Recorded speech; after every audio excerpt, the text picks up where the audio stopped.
Mga kababayan, nakikita niyo kung gaano kawalang kwenta ang mga buwaka ng inang mga senador. Ang dinurog ni Jinggoy ay ang PDS ni Morales na paulit-ulit sinagot kasi yun ang utos ni Lisa sa kanya is cite in contempt. Pero yung anggulo sa CCTV na rinig na sinabi ni Picoy na nag-usap si Kumar at si Lisa o Lam. Napakadali lang yun. Isomon o yes, ipakita saan kayo nag-usap. I-cross-exam. Pero kinross-exam ba ng mga senador? Kinross-exam ba ni Bato? Ni Bukbuk Escudero? Ni Jingay Estrada? Yung mga yawa na nandoon? Kinross-exam ba nila si Picoy? Saan kayo nag-usap? Regular phone ba? Landline ba? WhatsApp ba? Facebook Messenger ba? Wala. Kasi kitang-kita na protektado ng Senado si Kumar. Dahil mismo si Escudero ay meron silang sweet picture ni Kumar. Dapat nga magpaliwanag ang mga jutang ginimis na ito, bakit si Escudero may sweet picture, puntahan niyo po sa Buljakan, na nakalagay yung ulo ni Kumar dito, nakaganyan. Nandyan sa Buljakan. I think meron ako dito. Magpaliwanag itong si Escudero, ano ang relasyon nila? O ano, relasyon o transaksyon nila? Diba?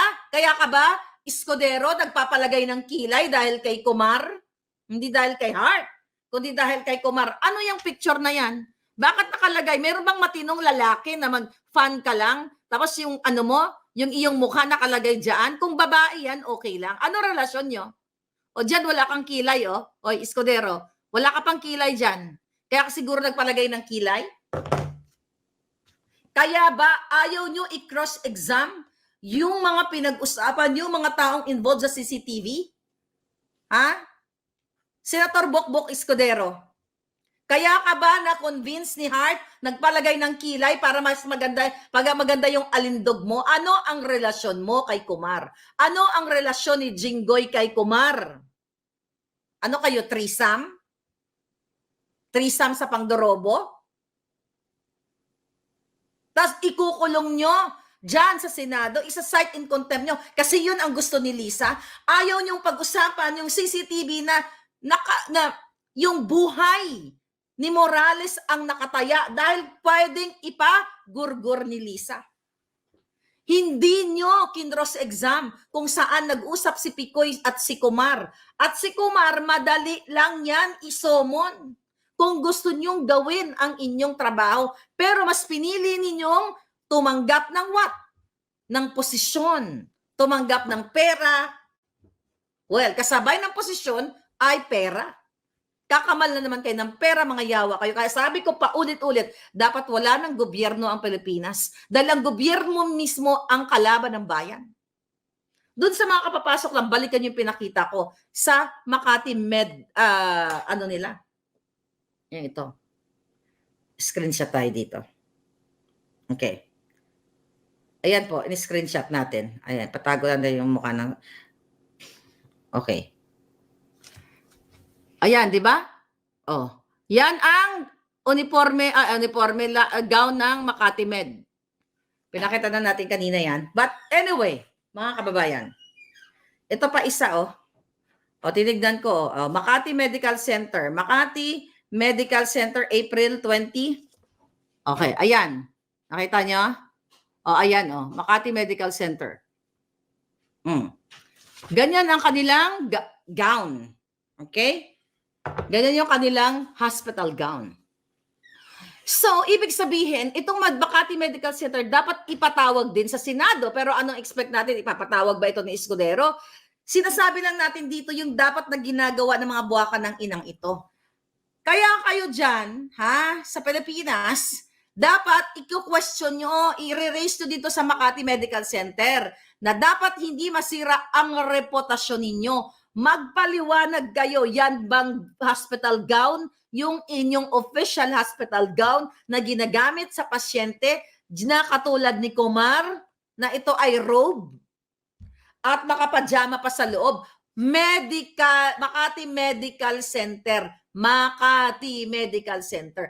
Magpaliwanag kayo dahil mismo ang abogado ni Kumar ay nagsinungaling na ang kanyang kliyente at inyong pasyente ay nasa Makati Med. Ang inyong gown ay merong logo. Nakalagay dito Makati Med. Pero wala.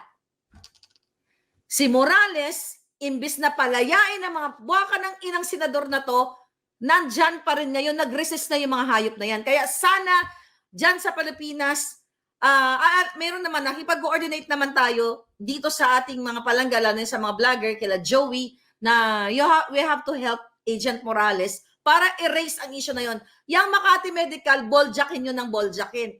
Pumunta kayo sa website nila, yung pinakita ko kanina sa kapapasok lang, na itapat ninyo yung lab gown nila, hospital gown at ni Kumar, di ba? Nakakakuha na kayo ng idea, pumunta kayo nandyan sa Facebook nila, mamaya gagawin ko pagkatapos natin mag-vlog, itapat ninyo na may logo yung gown. So dapat sa kasinungalingan ni Kumar, siya dapat ang nakakulong, hindi sa Senado, tunay na nakakulong sa selda. Nakita nyo ang injustice, mga palangga. Makati. Actually, may-ari ng Makati si Terry? No. May nabasa ako kanina actually. No, nabasa. May classmate ako. Kailan ba niya ito sinabi sa akin? Couple of years ago, na si Maricel Soriano ay dyan din nilambon. Dyan din daw sa ilalim sa Makati Med ni Rehab. Diba? May taga Makati Med ba dito? Meron bang rehab dyan sa ilalim? Basta ang term yun sa akin nasa ilalim. Doon daw yun, yung mga pasyenteng mga high profile. Baka si Marcos Jr. once na rehab din. I don't know. You know, posible. Pero dyan daw ni-rehab sa Makati Med. So it's not, you know, wala tayong problema doon kung ni-rehab siya. Di okay. That's good news kung na-rehab siya. Pero nakikita naman yung manifestation sa isang gumagamit, 'di ba, sa in general na yung gumagamit ng pulburon nandoon pa rin yung mga ngiwi-ngiwi. Okay? Okay, sabi ni sino nagsabi nito? Okay. Ito pala, si RN487 dito. Marlica, another falsification, acute bronchitis requires patient oxygen. Pero walang nakalagay ng oxygen. Exactly. Good, palangga. Good observation. Ayun na nga, kasama na doon sa nakapajama siya, di ba? Dapat may mga medical attachment. Yan. Okay? Kahit wala kang medical background, you as a regular, wala kang medical background, alam mo na kahit papaano kung kailangan niya ng IV,